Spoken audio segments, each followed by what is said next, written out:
నేను నా దేవుణ్ణి నా ముందుంచుకున్నాను అన్నాడు.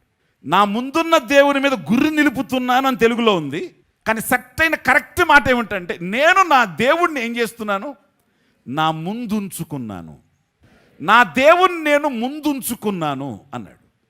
ఎస్, నీ దేవుడు వెనకుండేవాడు కాదు, పైనుండేవాడు కాదు.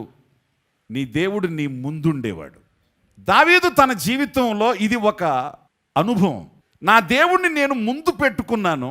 నేను ఏ దేవుణ్ణి నేను ముందు పెట్టుకున్నానో నా జీవితంలో ఒక్కసారి వెనక్కి తిరిగి చూస్తే, నేను ఆయన్ని ముందు పెట్టుకుంటే ఈయన నా పక్కకు వచ్చాడు. అర్థమైందా మీకు?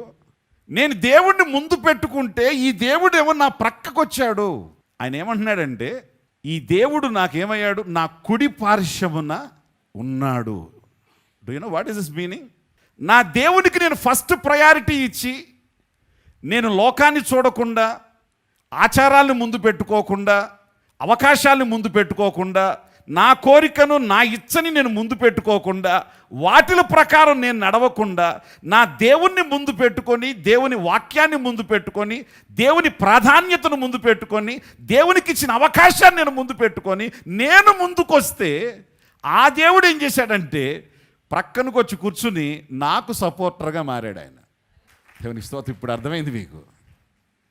నువ్వు దేవుణ్ణి ముందు పెట్టుకుంటే నీ దేవుడు నీ ప్రక్కకొచ్చి, అది కూడా నీ కుడి పక్క వస్తాడంట. హస్బెండ్ సెకండ్ నిలబడతారు. స్త్రీ యొక్క రైట్ హ్యాండ్ సైడ్ అయినా హస్బెండ్ నిలబడేది. ఎందుకు నిలబడతాడు? మీ పార్ట్నర్ ఇప్పుడు మీ పక్కన నిలబడింది ఎవరు? కుడి ప్రక్క నిలబడతాడంట. అది కూడా ఎందుకు కుడి పక్కన నిలబడతాడు? ఆ మూల, ఆ సందులో, లేకపోతే ఇంక దగ్గరే ఉన్నాను కాదు. ఆయన ఇక్కడ నీ కుడి ప్రక్కన ఎందుకు నిలబడుతున్నాడంటే, హే మ్యాన్, నువ్వు నన్ను ముందు పెట్టుకొని, నా ఆలోచనను ముందు పెట్టుకొని, నాకు ప్రాధాన్యతనిచ్చి, నా వాక్యాన్ని ముందు పెట్టుకొని నువ్వు నడిచావు కదయ్యా, నేను నీ పార్ట్నర్గా జీవితంలోకి వచ్చేసా. నీ పార్ట్నర్గా నీ జీవితంలోకి వచ్చి I will share all your problems. నీ పార్ట్నర్ నీకున్నటువంటి కష్టాన్ని, సంతోషాన్ని, దుఃఖాన్ని, మంచితనాన్ని అన్నిటిని ఎట్లా షేర్ చేసుకుంటాడో, I'm there for you because you set me in front of you.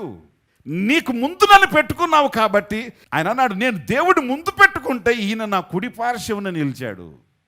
Me partners బిజినెస్లో పార్ట్నర్స్ అయితే కొంతవరకు పెట్టుబడి పెడతారు, మిగిలింది పెట్టమంటే లాభం వచ్చిన తర్వాత పెడదామలే అంటారు. కానీ ఈ పార్ట్నర్ అట కాదు. లాభం లేకున్నా నీకు పార్ట్నర్గా ఉండే పార్ట్నర్ ఈయన. తనకు ప్రయోజనం కలక్కపోయినా నీకు పార్ట్నర్గా ఉండి నీకు సేవలు అందించే పార్ట్నర్ ఈయన. తనకి గుర్తింపు గౌరవం లేకపోయినా, కుర్చీ వేయకపోయినా, ఏసీ వేయకపోయినా, రూమ్ పెద్దది ఇవ్వకపోయినా, ఆయన నీ ప్రక్క నుండి నీకు సహాయం చేయడానికి ఇష్టపడే పార్ట్నర్ ఆయన. Glory to Jesus. ఒకసారి చెప్పండి, మరి మీ దేవుడు ఎక్కడున్నాడు? మీ దేవునికి మీరు ప్రాధాన్యత, ప్రాముఖ్యత మీరు ఇచ్చేవాళ్ళేనా? ఆదివారం వచ్చిందంటే నడవండి చర్చికి వెళదాం, 12 లోపు అయిపోద్ది, 12 తర్వాతకి ఎక్కడికైనా వెళ్ళొచ్చు మనం. 12 లోపులైనా మీ ప్రాముఖ్యత, లేకపోతే 7 days కూడా ఆయనకు ప్రాముఖ్యత ఉందా? నెల రోజులు కూడా ఆయనకు ప్రాముఖ్యత ఉందా? ఈరోజు ఒక మాట పరిచయం చేస్తున్నాను. Set your God in front of you, before you. నీ దేవుణ్ణి మీ ముందుంచుకోండి. మీ దేవుణ్ణి బట్టి ఆలోచన చెయ్యండి. మీ దేవుణ్ణి బట్టి మీరు ఆలోచించండి. దేవుని బిడ్డలోని మీరు మనస్కరించి మీ దేవుణ్ణి బట్టి మీరు అడుగులు వేయండి. మీ పక్షాన మీ దేవుడు ఏమై ఉన్నాడో రుజువు చేయడానికి హీ ఈజ్ రెడీ.